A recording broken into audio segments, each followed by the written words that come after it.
Hello everyone, welcome back to Kachi Pakki Padai. So today we are going to study economics class 10, chapter number 1, development. So basically what is development according to you? बताओ development का क्या मतलब होता है? What is development? Development अलग अलग लोगों के लिए अलग अलग होती है या हर एक इंसान के लिए सेम होती है? नहीं, डेवलपमेंट का मतलब होता है basically when we talk about development we talk about progress. ठीक है, so progress are desire something which is more valuable, something which is different. Development is for me, development is attaining a goal in my life, developing myself or getting progress. Getting more success in my life is my developmental goal. For a student, a developmental goal may be to score good marks in his or her board examination, or it can be making his or her parents proud, right? So development is nothing but the progress or aspirations what a person desires in life. This is the introductory part of development. Okay.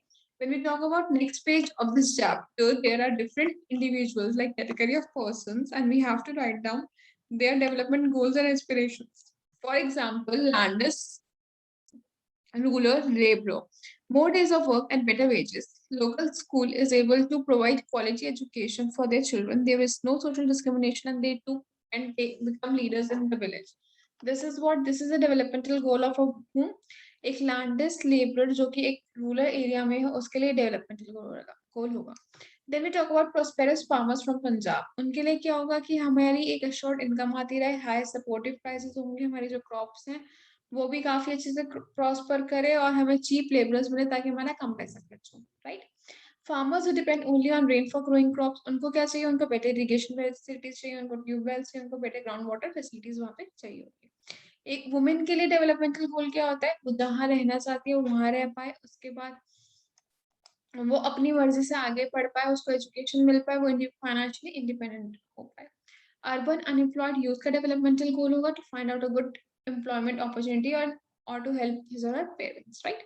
A boy from a rich urban family, maybe it can be अगर वो business class family से तो उसका developmental goal ये हो सकता है कि उसको अपना business expand करना है, right? A girl from a rich urban family से क्या होगा कि उनको भी ऐसी ही freedom मिले जैसे अपने भाइयों को मिलती है, secondly वो abroad जा पाए. And Adivasi from Narmada valley का ये आप खुद एक बार गूगल कर लीजिएगा, राइट. उसके बाद अभी हमने क्या देखा कि जो डिफरेंट डिफरेंट लोग हैं उनके डिफरेंट डिफरेंट गोल्स होते हैं, जिसकी वजह से हम दो चीजें बहुत अच्छे से समझ पाए.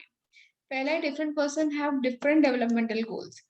हर एक व्यक्ति का डेवलपमेंटल गोल डिफरेंट होगा, राइट. हर एक इंसान के लिए डिफरेंट डेवलपमेंटल गोल नहीं हो सकता, और एक जने के लिए जो डेवलपमेंट है वो दूसरे के लिए हो सकता है डेवलपमेंट ना. फॉर एग्जाम्पल, अगर एक खाली एरिया जहाँ पे बहुत सारे स्लम में लोग रहते हैं, वहाँ पे एक शॉपिंग मॉल बन रहा है, तो वहाँ पे जितने भी लोग शॉप्स खरीद रहे हैं, एम्प्लॉयमेंट जनरेट हो रही है, वो उनके लिए तो डेवलपमेंट है. पर जो स्लम्स में एरिया में लोग रह रहे हैं उनका लाइवलीहुड चेंज हो रहा है, सब कुछ हो रहा है, तो वो उनके लिए एक डेवलपमेंटल गोल नहीं है, राइट. सो वो उनके लिए क्या है? वो उनके लिए डिस्ट्रक्शन है. That is not good for them because they have to settle down to a new place and have to find their livelihood. Then we talk about income and other goals. अब simple सी बात है, पैसा तो मिल रहा है, ठीक है, पैसे में तो कोई प्रॉब्लम नहीं है, बट इनकम के साथ साथ और क्या चीजें चाहिए होती है? हमें चाहिए होता है ट्रीटमेंट, फ्रीडम, सिक्योरिटी और respect. These all factors are something which we look after. Money undoubtedly is the most important factor, but non-materialistic factors भी हम देखते हैं. फॉर एग्जाम्पल, मेरे पास बहुत ज्यादा पैसे है but I don't have friends, तो मैं क्या करूंगी? मुझे फ्रेंडशिप चाहिए होगी, मुझे ऐसे लोग चाहिए होंगे अपने आसपास जो मुझे बहुत अच्छे से समझे, जो मेरी बात सुने और उसके बाद मुझे रिस्पेक्ट दे, राइट.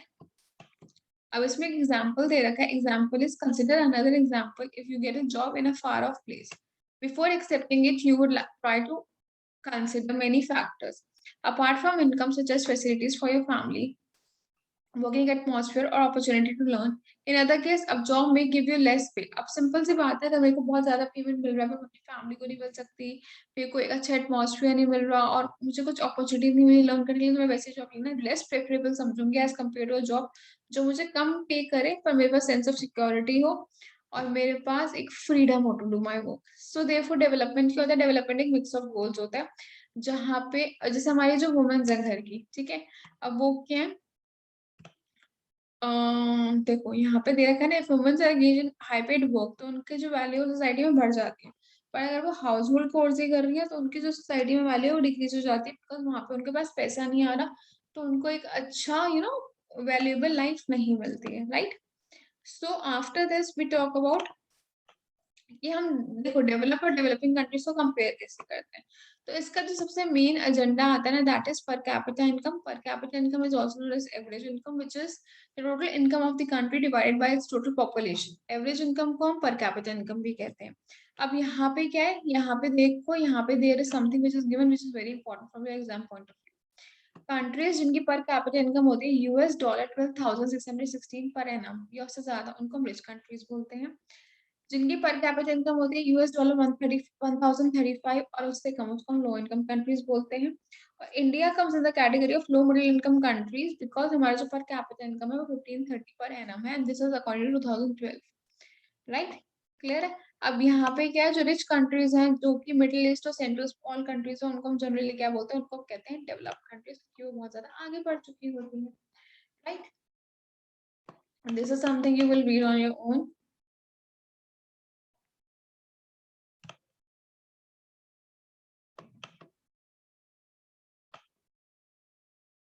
अब income and other criteria में we also talk about certain things. There is a table which is given on page number 10. अब पेज नंबर 10 पे जो टेबल है उस पर 3 फैक्टर्स दे रखे हैं, जिनमें हम 3 स्टेट को डिवाइड क्लासिफाई कंपेयर करते हैं, sorry. First is Maharashtra, then is Kerala, then is Bihar. Maharashtra में जो IMR है दैट इज 25, 12 और 43। दैट मींस बिहार का इन्फेंट मोर्टेलिटी रेट बहुत ज्यादा है। मतलब कि जो बच्चा पैदा हुआ है वो 1 साल का होने से पहले मर सकते हैं। राइट, उसके बाद महाराष्ट्र, देन केरला। केरला में लिटरेसी रेट बहुत ज्यादा, बिकॉज केरला में जो लोग हैं वो लिटरेट है। लिटरेट का मतलब क्या होता है, any person who can read and right. अगर वो अपना सिर्फ नाम भी लिख सकता है तो भी हम उसको लिटरेसी में काउंट करते हैं। Then we talk about net attendance ratio. Then again Kerala में सबसे ज्यादा है नेट अटेंडेंस रेशियो। क्या होता है, नंबर ऑफ चिल्ड्रन जो कि 14 या 15 साल के होते हैं और वो स्कूल अटेंड कर रहे होते हैं, as compared to other individuals who fall in the same category या सेम एज ग्रुप। राइट,